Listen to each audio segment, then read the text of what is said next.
Assalamualaikum warahmatullahi wabarakatuh. Berjumpa lagi di kanal YouTube Pak Handoko.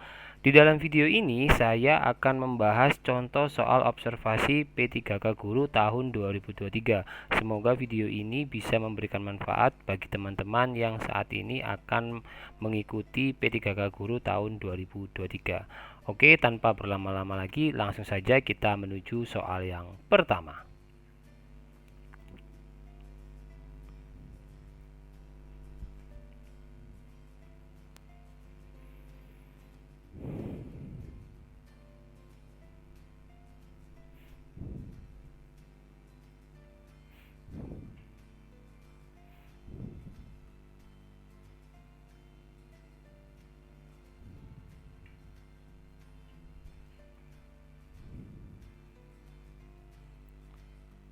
Oke, waktu menjawab pertanyaan yang pertama ini sudah habis. Jadi jawaban yang tepat untuk pertanyaan pertama ini adalah opsi yang A, yakni beracuan kriteria dan menyeluruh gitu ya.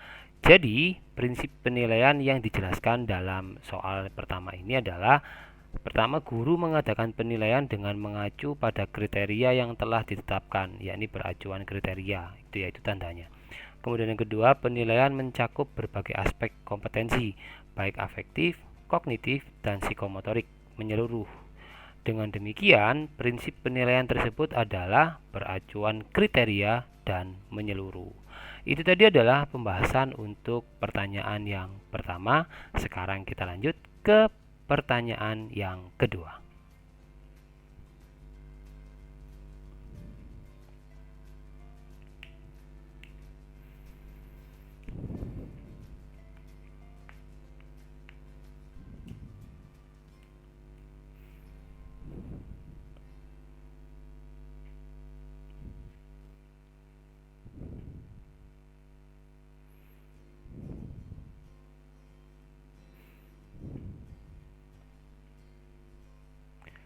Oke, waktu menjawab pertanyaan yang kedua sudah habis.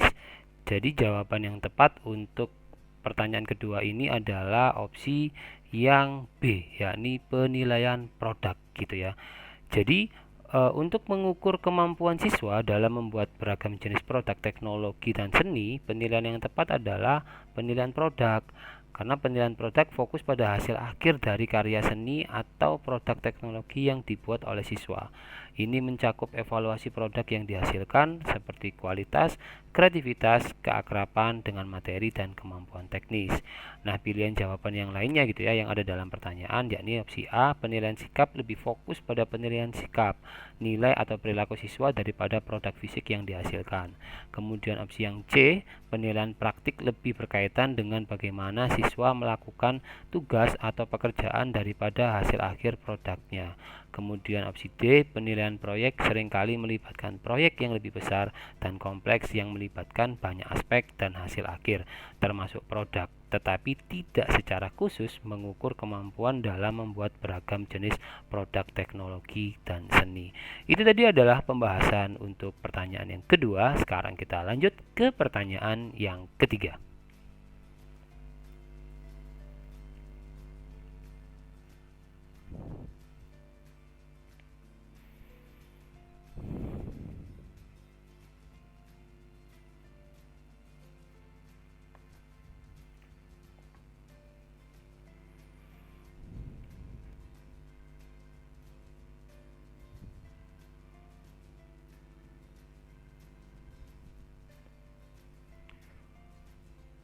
Oke, waktu menjawab pertanyaan ketiga sudah habis.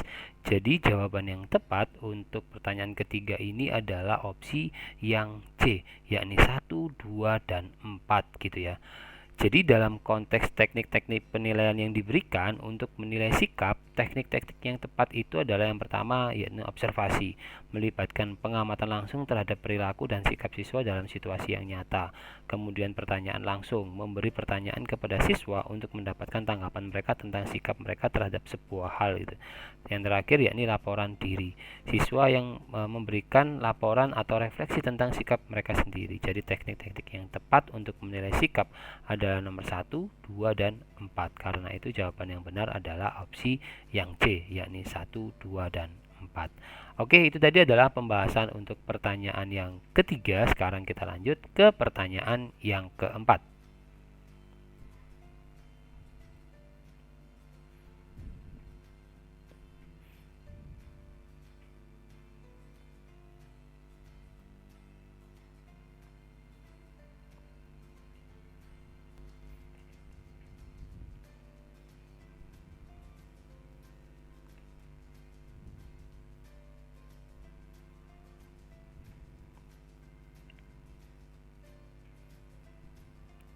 Oke, waktu menjawab pertanyaan keempat sudah habis.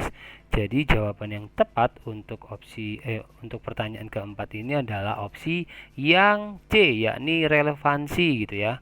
Jadi saat menyusun instrumen penilaian tertulis, guru harus memperhatikan beberapa faktor penting seperti opsi A yaitu materi. Instrumen penilaian harus mencerminkan materi yang diajarkan dan mengukur kompetensi yang diinginkan. Kemudian bahasa. Bahasa yang digunakan dalam instrumen penilaian harus jelas, mudah dimengerti, dan sesuai dengan tingkat pemahaman siswa. Kemudian yang D, yakni kaidah penulisan. Instrumen penilaian harus ditulis dengan benar dari segi tata bahasa, tanda baca, dan struktur. Namun, faktor yang dikecualikan dalam pertanyaan ini adalah relevansi. Guru harus memastikan bahwa instrumen penilaian relevan dengan tujuan pembelajaran dan mengukur apa yang seharusnya diukur. Jadi, faktor yang harus dipertimbangkan adalah faktor yang relevan, bukan yang dikecualikan. Oleh karena itu, jawaban yang benar adalah yang C, yaitu relevansi, karena instrumen penilaian harus relevan dengan tujuan penilaian dan kurikulum yang diterapkan. Itu tadi adalah pembahasan untuk pertanyaan yang keempat. Sekarang kita lanjut ke pertanyaan yang kelima.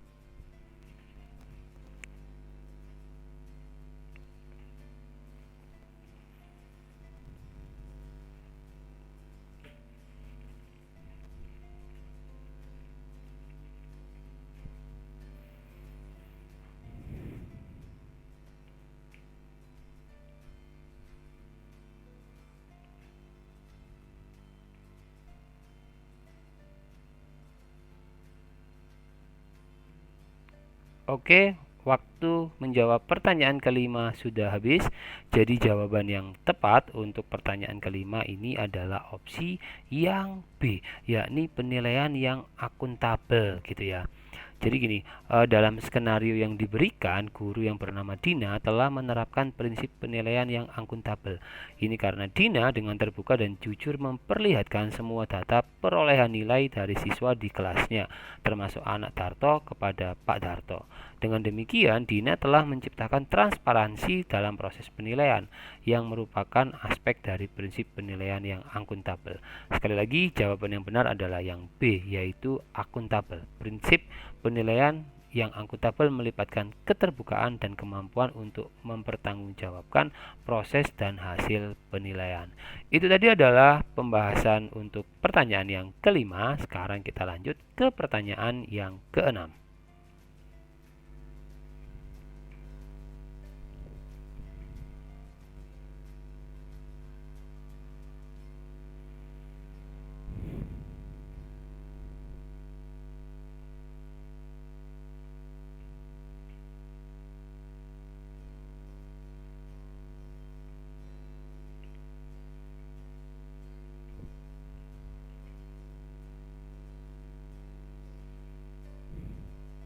Oke, waktu menjawab pertanyaan keenam ini sudah habis.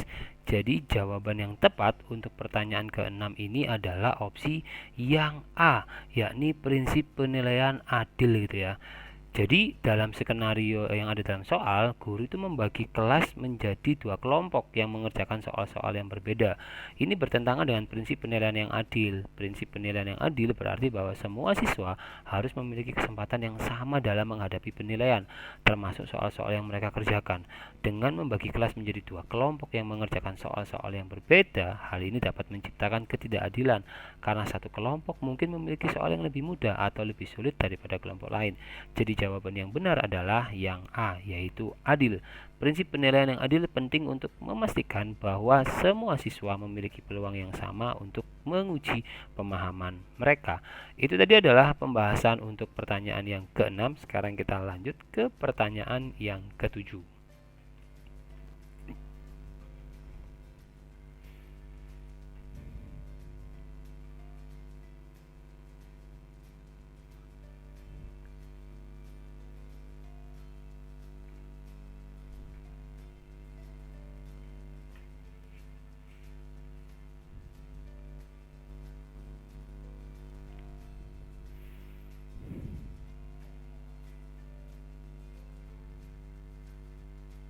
Oke, waktu menjawab pertanyaan ketujuh sudah habis, jadi jawaban yang tepat untuk pertanyaan ketujuh ini adalah opsi yang D, yakni melakukan analisis kebutuhan dan mengkaji isu-isu yang terkait kemampuan literasi pendidik dan peserta didik.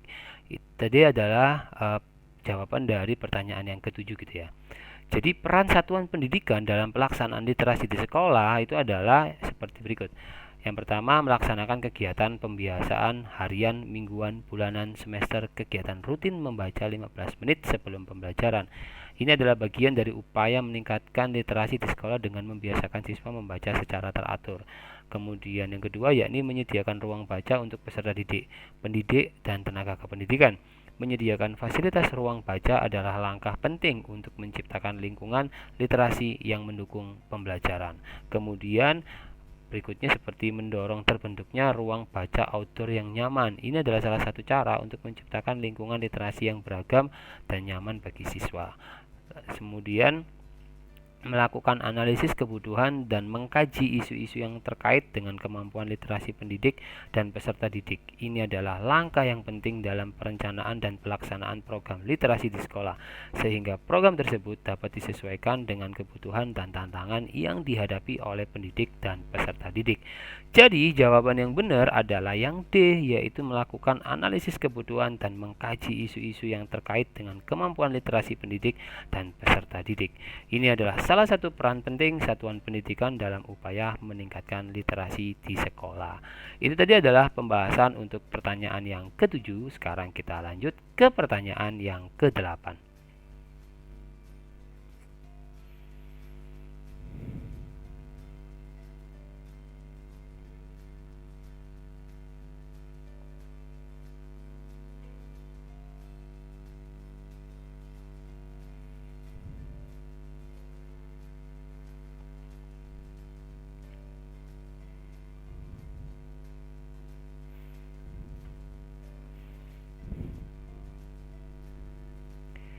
Oke, waktu menjawab pertanyaan ke-8 sudah habis, jadi jawaban yang tepat untuk pertanyaan ke-8 ini adalah opsi yang C, yakni indikator gitu ya. Jadi perilaku peserta didik yang dapat diukur untuk menunjukkan ketercapaian kompetensi dasar tertentu yang menjadi acuan penilaian mata pelajaran adalah indikator. Indikator adalah tanda atau gejala yang dilakukan untuk mengukur sejauh mana peserta didik telah mencapai kompetensi atau tujuan tertentu. Indikator digunakan untuk mengukur ketercapaian kompetensi yang lebih spesifik di bawah standar kompetensi atau kompetensi dasar. Pilihan lain dalam soal itu adalah seperti kompetensi inti. Ini merujuk pada kompetensi yang harus dimiliki oleh semua peserta didik, tetapi tidak secara langsung mengukur perilaku yang dapat diukur dalam penilaian. Kemudian ada standar kompetensi lulusan. Ini merujuk pada kompetensi yang harus dimiliki oleh lulusan suatu tingkat pendidikan, bukan perilaku peserta didik dalam penilaian. Kemudian yang terakhir yakni standar isi. Ini merujuk pada isi kurikulum dan bukan pada perilaku peserta didik dalam penilaian. Itu tadi adalah pembahasan untuk pertanyaan yang ke-8 dan kita sudah berada pada akhir video ini gitu ya. Saya ucapkan terima kasih bagi teman-teman yang sudah melihat video ini hingga akhir. Seperti biasanya, sebelum saya menutup video ini, maka saya berikan satu pertanyaan tambahan yang saya harapkan teman-teman semuanya memberikan jawaban kalian masing-masing di dalam kolom komentar video ini, sehingga nanti bisa menjadi sebuah bahan diskusi bagi kita semuanya agar kita semuanya mendapatkan manfaat yang lebih, tidak hanya pada video ini saja gitu ya. Sekali lagi saya ucapkan terima kasih. Akhir kata, wassalamualaikum warahmatullahi wabarakatuh.